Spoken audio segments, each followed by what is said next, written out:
Пурушоттама-йога – йога Верховной Личности. Верховный Господь сказал: «Писания говорят о вечном дереве баньян, корни которого устремлены вверх, а ветви вниз, листья которого – ведические гимны. Знающий это дерево знает Веды.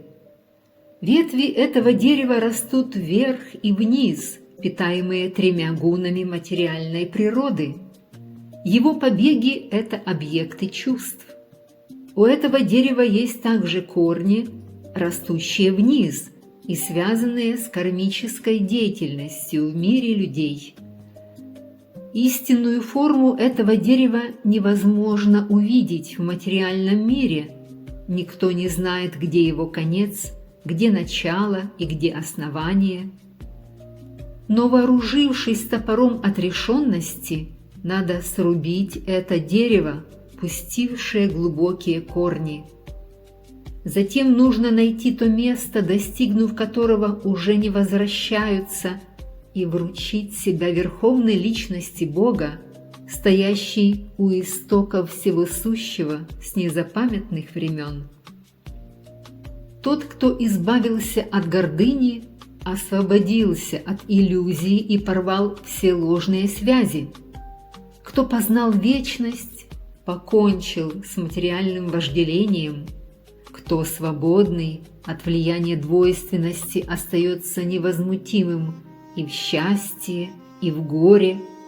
И кто знает, как предаться Верховной Личности, достигает этого вечного царства. Эта моя высшая обитель не освещена ни солнцем, ни луной, ни огнем, ни электрическим светом.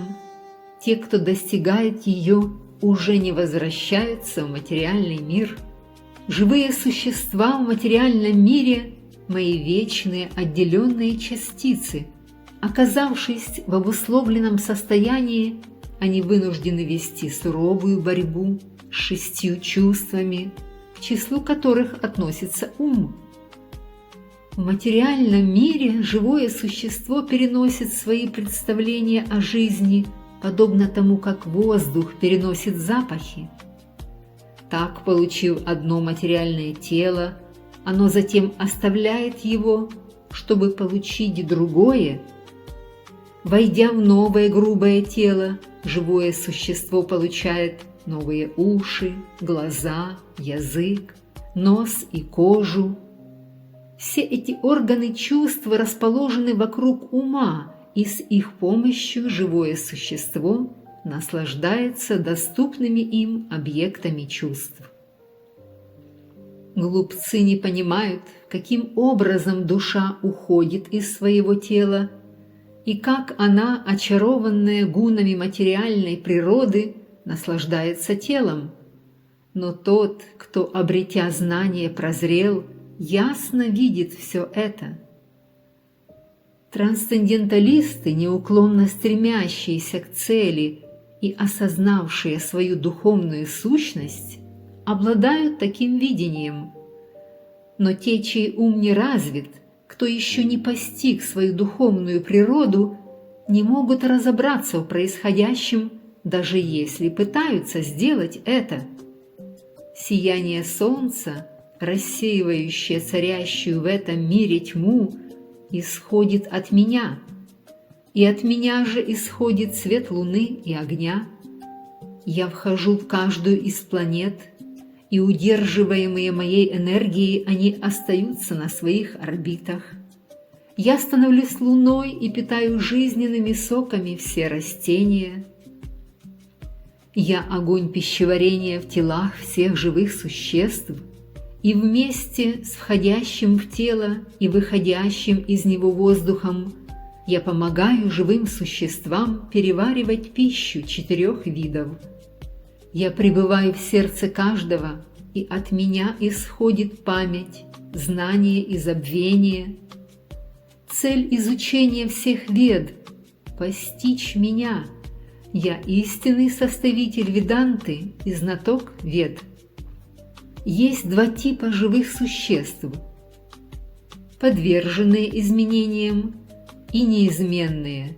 В материальном мире каждое живое существо подвержено изменениям, а всех жителей духовного мира называют неизменными. Помимо этих двух существует также величайшая личность, высшая душа, сам вечный Господь, который вошел во все три мира и поддерживает их. Будучи трансцендентным и величайшим, я выше и тех, кто подвержен изменениям, и неизменных. Поэтому и в мире, и в ведах меня славят как верховную личность. Тот, кто непоколебимо уверен в том, что я верховная личность Бога, познал все. Такой человек, о потомок Бхараты, целиком посвящает себя преданному служению мне. О безгрешный, я открыл тебе самую сокровенную часть вед. Тот, кто сумеет постичь ее смысл, обретет мудрость, и его труды приведут его к совершенству.